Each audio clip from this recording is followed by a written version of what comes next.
Tell me, though, what's his technique? That last strike, it seems invincible.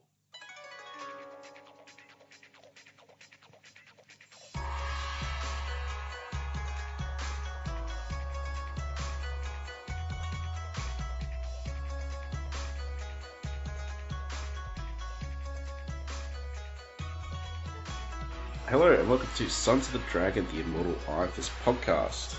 My name is Connor. And I'm Rebecca. And we're back in the new year. Hope everyone had happy holidays, all that stuff. I've been... Yeah, 2023, here we go. Yeah. I've been absent because of COVID. It sucks. If you go out with COVID, then I will twist your nipples off. Wear a mask, don't go out, don't go near anyone, don't be it's horrible. It really sucks. Yeah. So I will kill you, or do nasty things to you if I catch you doing it. And if you're bigger than me, then I'll just grab a knife or something. So yeah, think about it. So yeah, that was awful. But I'm back, and we're here. Good. I'm glad you're healthy again. Yeah. I got this post-COVID cough, which sucks, but hopefully that doesn't interfere with Mine lasted a while, but it eventually went. So. Yeah. So we're here to cover part 4 of this Firebird saga. And this one is titled To Storm the Gates of Hell. Yeah, it's got a cool front cover-ish. I mean, not front cover, because obviously the front cover is the main thing. Yeah. Intro page of a big skull with Firebird, Bowman, and... Bowman punching Iron Fist. Yeah. His hand, splayed right in front of the reader's face. Yeah. So... Yeah. Oh, it's a good intro page. And yeah, it's pretty cool. So Death is talking to Danny. Yeah, as you do. Death and Danny are having a chat. This was weird. But it's cool because Death looks like Iron Fist. Yeah. Except his skull instead of face. Yeah. So he's also got the big eye collar and weird like a monster skull. Yeah. And they're having a nice little chat. So they describe what Death is like. It's like a coldness. Not just the absence of pain, but of all feeling as well, like being high, floating on a cloud. And I was like, what? Does Danny know what being high is like? I don't think he does. No, I think it's more a sort of evocative description of what being Death's like than supposed to be an actual. Still, it was weird. It was a little bit of a weird conversation. Yeah. So, Daddy's kind of like, no, I'm not going to die. I'll just punch the crap out of you, and they start fighting, and Death is spewing all this doom and gloom at him, and keeps mentioning Nirvana and the wheel, which is the whole reincarnation thing in Buddhism, I believe. And that makes sense. It's certainly the Nirvana thing is. I'm not super up on it, but sort of recognize it when it exists. I had basic education on it. That when you reincarnate, it can be bad. You can reincarnate as something bad or good, depending on how you've lived your life. And the aim is to be so good that you get into Nirvana and don't reincarnate again, is my basic recollection of it. But I could be wrong. I don't think I am, though. No, I think that was right. Yeah. They're fighting. And that's mentioned a few times, the reincarnation thing. So again, Marvel Universe, depending on the character, the afterlife is different. I don't know if they have a map like DC does. Grant Morrison. No, I don't think they do, but you kind of feel like it would make sense. Yeah. Yeah. And so Danny ends up losing this. Then we get flashbacks, because of course he sort of because the standard hit him hard enough, he'll have a flashback. Yeah, but they are from he gets sort of point of view of his parents when they die. So like what they feel and think. Yeah, it's nice you get because we joke about how many times we've seen it. It is kind of nice to see it from a different perspective. So, yeah, you know, Wendell's final thought is, Heather, my love, I'm sorry. And she was cheating on you, Wendell, don't worry about it. And then we get the mother, who like really wants to live and wants to eat hot dogs and see Shakespeare in the park. And the wolf goes chomp on her arm. Chomp, chomp, chomp. Just... But you know, we've seen it a few times, so yeah. You know, I liked it. I liked both of those. Yeah. And then he wakes up, mother. Ooh. And this is a bit weird, like, you know, so Jade comes to see him. She's like, we're here as long as you want me. And then he's like, oh no, I had a dream. She's like, it wasn't a dream, you're dead. Yeah. Which is just, I don't know, it just made me laugh when she said it. She's like, not a dream, but you are dead. And, yeah, Daddy's like, well, if I'm dead, how can I, like, and he grabs her, and he's like, how can I do this? Yeah, that was, Like, was he hitting her in that panel? No, I looked at it for a while. I'm pretty sure he was just grabbing her. Because there was nothing that suggested he was going to hit her, and there was nothing reaction from her. Well, she falls down. But there's not a, oh my god, you hit. Well, no. She does say you hurt me and drew blood. But I just don't understand, like, why he'd be hitting her. Maybe he just pushed her and she fell. Yeah, I don't know. Do you know what I mean? It's it's really a bit confusing. Odd. And, like, you know, Because the next panel she's definitely falling. But it doesn't look like it looks like he's just, like, socked her in between the neck and shoulder. Yeah. But it's come from nowhere and it's not at all Danny and they don't mention it as if she's been hit. Initially I thought, like, he backhanded her. Like a slap. But, like, he's doing it with his other arm. And there's no, like, motion for that hand. Because, like, a slap would make a lot more sense. Because, you know... Well, even that would be very random of him. Yeah, but it's like... It's like a 70s comic, so it would... But, like, him just punching her is... Yeah, it doesn't... I have no idea, so it was odd. I assumed that he just shoved her, but now that I'm looking at it, she's like, yeah, you drew blood and hurt me. It's weird. It is weird. I'll just chalk it up to the Kunlun monk attitude. I don't know. I'll chalk it up to him being dead and a bit confused. Yeah, he's fresh out of, you know. Yeah. So, yeah, again, this is what they mentioned. Like, this is where people from Kunlun wait to be judged on their past life and then either reborn into a better life or a harder one or nirvana. So, and then, yeah. Kind of makes sense within this, you know, mythology world. And there's like a Yarra King there that'll, Lady Meng, that will like give you a broth and you'll forget your old life. Some of these names I could find, some of these names I couldn't find.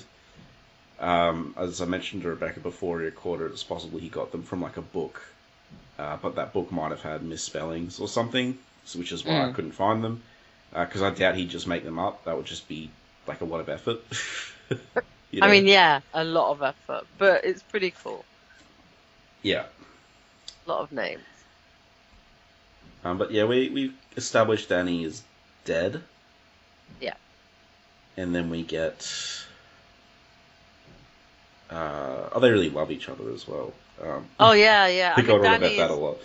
The one thing we never, like, fault Danny for is the speed with which he falls in love. Yeah. I mean, dude is, like, in love immediately. I'm surprised he's not got a new love right now. Because all he does is fall in love with him. Well, he didn't fall in love with Colleen. No! I mean, like, that's amazing, but like she's literally not. It's not. It's another thing is he's not fallen in love with every woman he's come across, but where he does, he falls fast. You know. Yeah. It's not that he's like a serial womanizer. He just doesn't delay once he's decided. Well, all the times he's fallen in love has been like.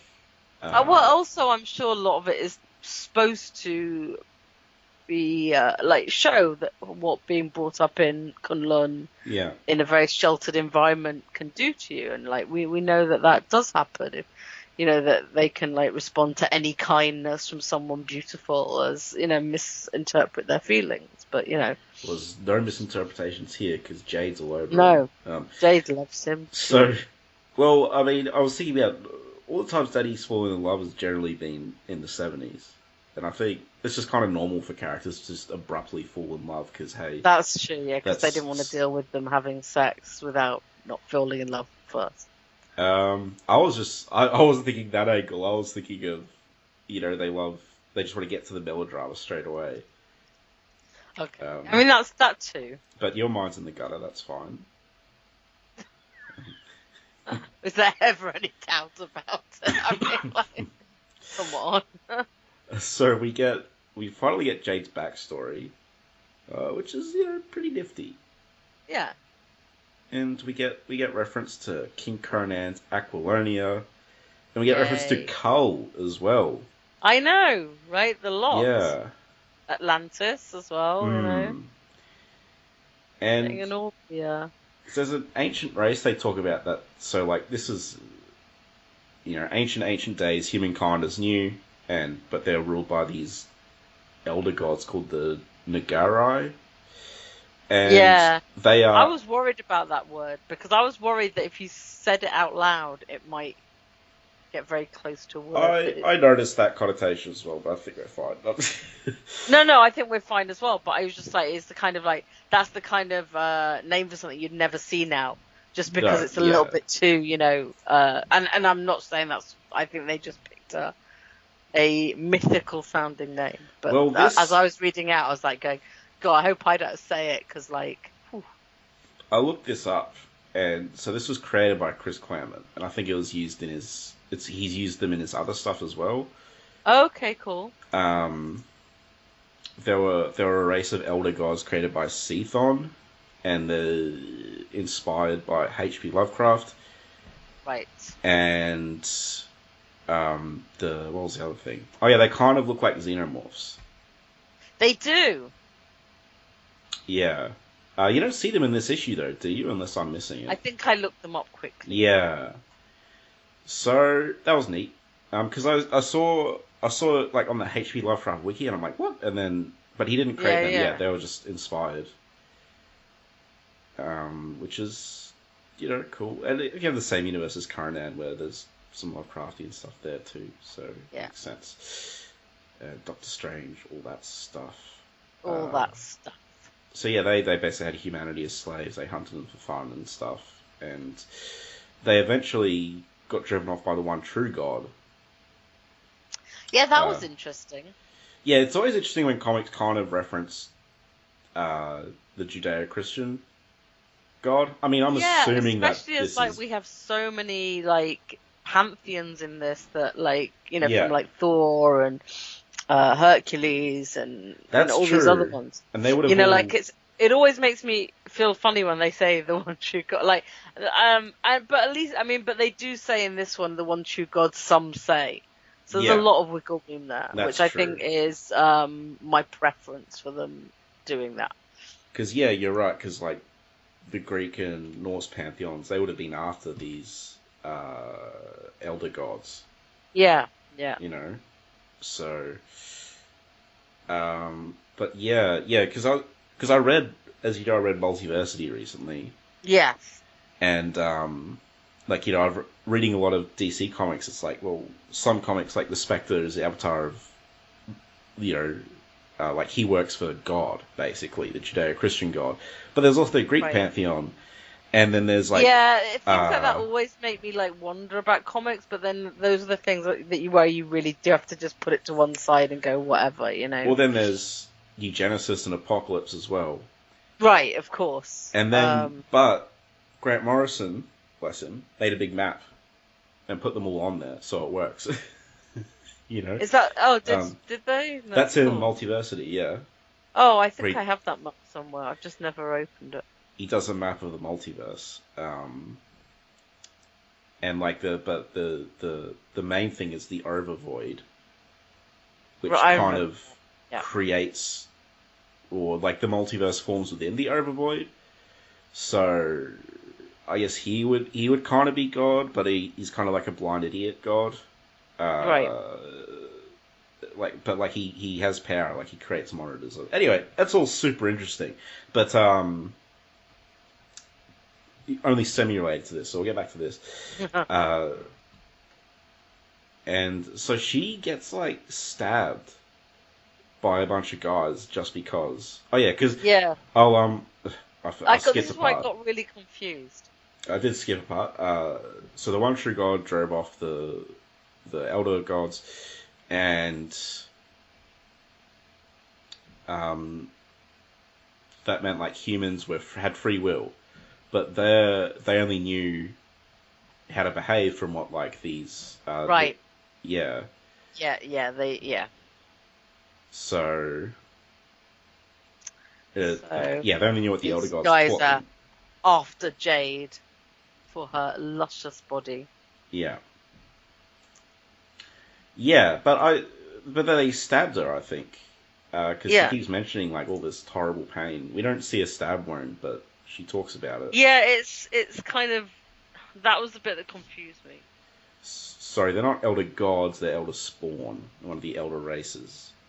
Just clarify that they were created by an elder god. Yeah. Oh, yeah. A lot of this is kind of confusing. She talks about bestial depravity as well.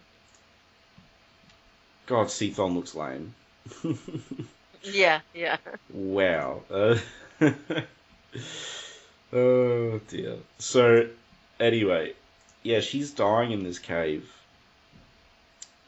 and then she sees this light, and the light like sort of burns her, and she's like transforms into this bird, and you see like this other lady there. Oh wait, no, that's her. I think it's her. Yeah, transformed. And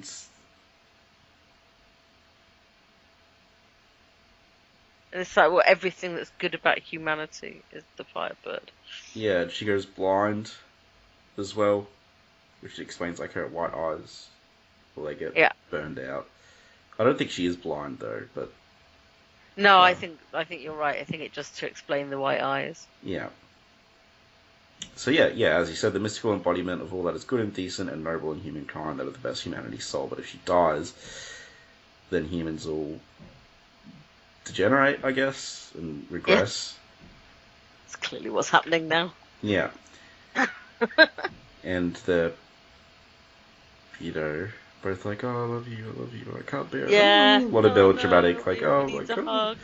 Yeah, I love you so much, I won't let you die. Then Arrow Man, the bowman, it's just kind of hanging out next to them. Yeah, he's like been listening. Yeah, he's just been like curving out. And then they're all working together. So like obviously there's been no conversation of like you killed me with the bowman. Like, no, right, literally never none. Happened. It just picks up with right, you're on side now.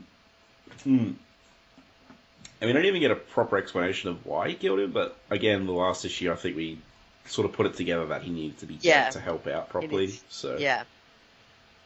But this was funny. It's the hour before dawn, and these guards are talking about how they've.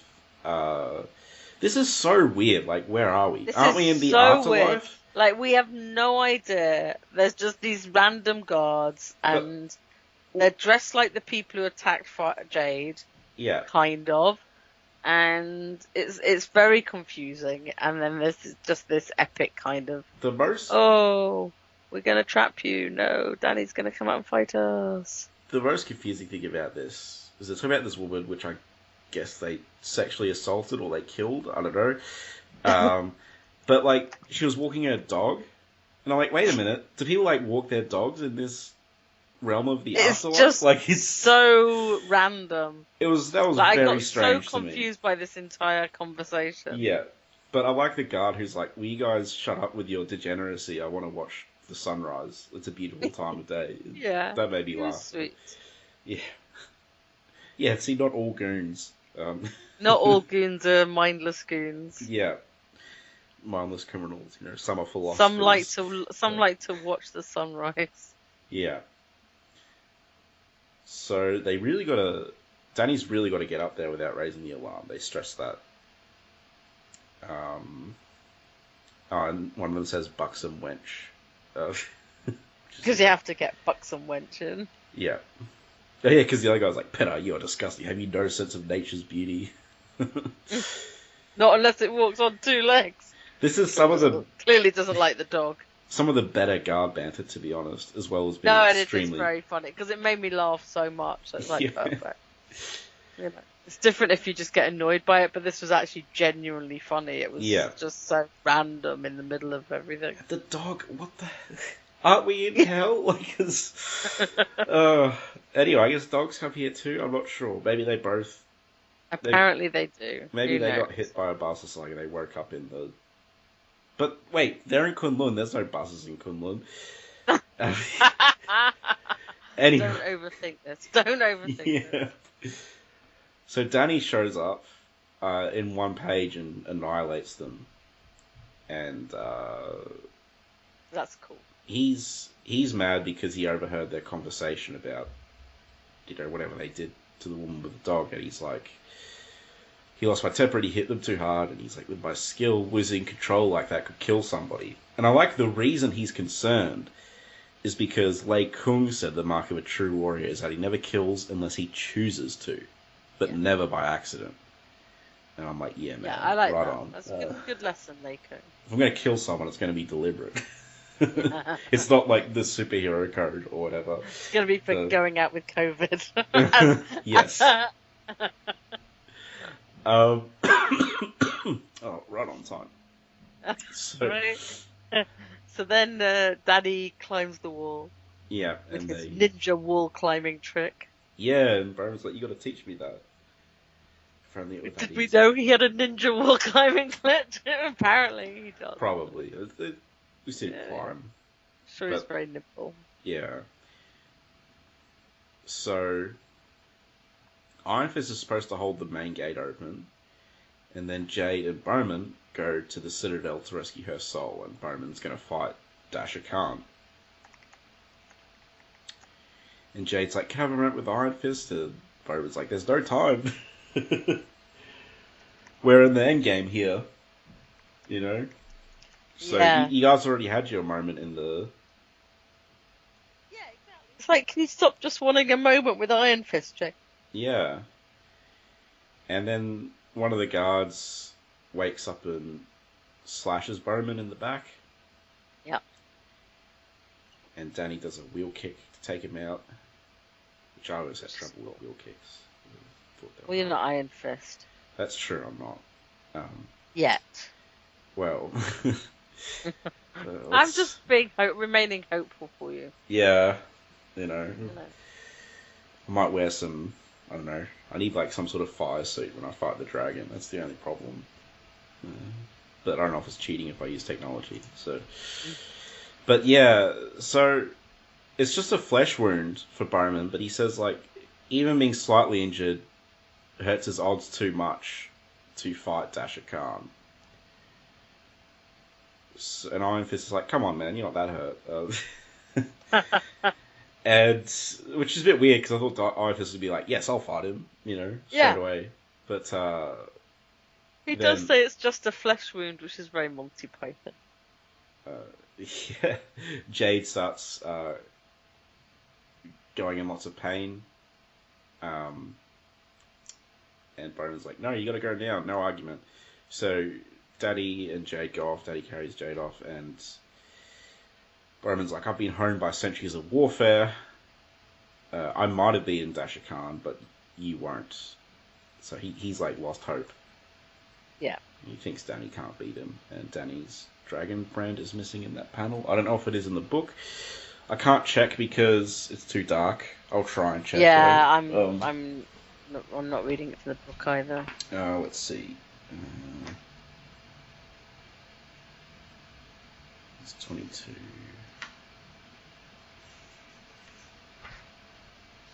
Okay.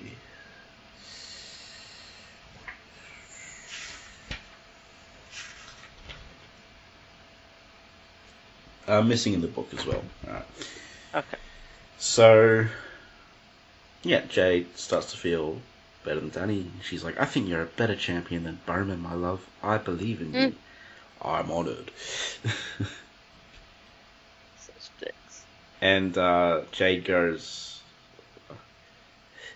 She finds the fact that Danny's so serious funny, which I liked.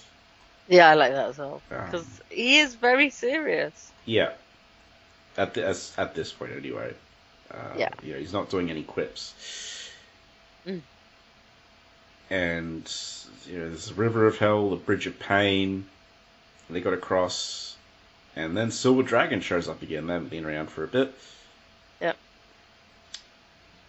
And it's a very cool dragon in the water under blue. Yeah, this is an awesome page. It is. They have... Lovely. Lots of skeletons. Is that a wolf on the left-hand side? It's almost out of, like, Ghost Rider as well. Yeah. So they're on this, like, narrow bridge, and she's blocking the path, and Danny and Jade are on the other end of the bridge. Well, Jade has a very big butt, I just noticed. She does. And yeah, so she's like, you know, come on, I'll kill you, blah, blah, blah. Fighty words. You know, the writing is good, as usual. In terms of, like, prose, comic book prose, it's, you know, good as usual, descriptive, evocative, etc. Yeah. Dramatic. It's really nice. Like, there's just some muddiness about what's going on at certain points. Yeah, like a woman walking a dog. Yeah, but I'm enjoying it. I'm still on board. I'm looking forward to seeing what happens next. Yeah, so yeah, cool last page, and I'm pretty eager to find out who this silver dragon is. Because I don't think it's the mother, first one. I've someone. been like, oh, maybe I'll open the next one straight away. Yeah. But yeah, that's the end of the issue. Again, like, you should read this because it's hard to sort of. It's hard to. It's really, and the art is really, really good throughout. Yeah, well, this Deadly Hands of Kung Fu collection by Chris Claremont, it's worth getting. It's just been such a little gem to be able to cover it. Yeah. And you can still get this trade, I think, pretty easily. Well, you can get the omnibuses if you have the cash, but the trade has all the Iron Fist stuff. So, yeah. That's good. So, hopefully we'll get on with the next one relatively soon. Yes. And, find out what's happening, find out what's going on. Yeah. Oh, I want to thank our patrons before we leave as well. Yes, let's. Big thanks to Derek and Ray. Thank you guys so much. Hope you've been enjoying our romp in the 70s and the 90s. I think these apps do a little bit better than our Heroes for Hire episodes. I think it's a better run. Like, from what I remember of Heroes for Hire, it's a long time. I know I've missed a lot of those episodes, but I haven't read it for ages. This is better. sorry, Heroes for Hire fans, but I think this is way better. So do I. I mean, the Heroes for Hire run has some good bits in it for me, but this is like... Yeah, it's not bad. This is just very interesting and very, it's just interesting throughout. Yeah. It's not bad. It's just... The Heroes for Hire run, I said it before, it's very messy in a lot of ways. Yeah. Whereas this is just focused. Yeah, and clearly it's just a matter for the times it was written and who's writing it and creative teams and stuff like that. This is very fixed, where they probably had a lot of leeway to just do whatever they wanted. And I think, for me, Danny's characterization was always the best in his early days. Just before he got, like, a bit jokey. You know, like, I think he just works me better as, like, a serious warrior monk type. Yeah, me too. Not that I don't like Danny later on, but it's just, just the jokes. Thanks, Matt Fraction, and possibly Edward Baker. Thanks for that. Although I still like him more for Iron Fist. But, I do too. I just think that's where it really started. I think people somehow took the wrong lessons from that. Yeah. When they wanted to move forward with it, and He even jokes around Living Weapon a bit. More at the start, but yeah. So, anyway, that was the issue. Deadly Hands of Kung Fu 22. I believe 23 will have the next part. I'm not sure what we're doing next, but my schedule's a bit weird right now, so it'll probably be... If I had to guess, it would be the next part of this, Deadly Hands of Kung Fu. So, it's just a guess, though. I think it's probably a good guess, just because me and Connor probably speak the most. Or like we're the most likely to just be able to just grab each other and say, when can you read the next issue? Let's do it. Like we've got, So it's just, it takes more to like plan around other times. Like we know each other's time zones now. Yeah. And it works out quite well for like, so it's quite harder to get other people on board sometimes. But maybe we'll also hear about more new Iron Fist. Who knows? Please no. No, I didn't. I mean, just genuinely new Iron Fist, another new anything to get away from the last one. I don't want any Iron Fist thing ever again. Because it's gonna suck. So, yeah. I mean, it's a good point. I'm like, it's not like I'm racing for new Iron Fist right now. Yeah. But anyway, on a good point, this is really good, and I enjoyed it, and I'm very much looking forward to reading the rest of the story and seeing what else we can do in 2023. Yeah. Yeah. So, until next time, may your bow become unto a thing of iron. And don't walk your dog when dead. Be careful with your dog. Alright. See ya. Bye. Iron Fist and all other characters in these comics are properties of Marvel and Disney. Any music or images we use belong to their respective copyright holders. We do this for fun, so please don't sue us. You can contact us at sonsofthedragonpodcast@gmail.com. Just send us mail, comments, thoughts, anything you want really. It doesn't even have to be related to Iron Fist. If you don't want it read on the air though, make sure you mention that. You can also find us on Facebook, the Immortal Iron Fist Podcast, Sons of the Dragon. Our Twitter, @Iron Fist Podcast. Our Soundcloud, soundcloud.com/Sons of the Dragon. Hyphens where the spaces are. Our YouTube, Connor Carl. Just search Iron Fist Podcast and you'll find us real quick. We are also on iTunes. If you find us there, give us a review and rate us. If it's less than 5 stars, please say why so we can improve the show. And we're on Podcast Garden in the literature section, and last but not least, head over to our WordPress, Sons of the Dragon, the Immortal Iron Fist Podcast.wordpress.com. That's where I put all the show notes. I'd like to thank Thomas Tissot for composing the Iron Fist theme song we use at the start of our Iron Fist episodes on the podcast. I'd also like to thank Peter John Sikorsky for composing the Power Man and Iron Fist theme we use at the start of our Power Man and Iron Fist episodes. And finally, thanks to you guys for listening.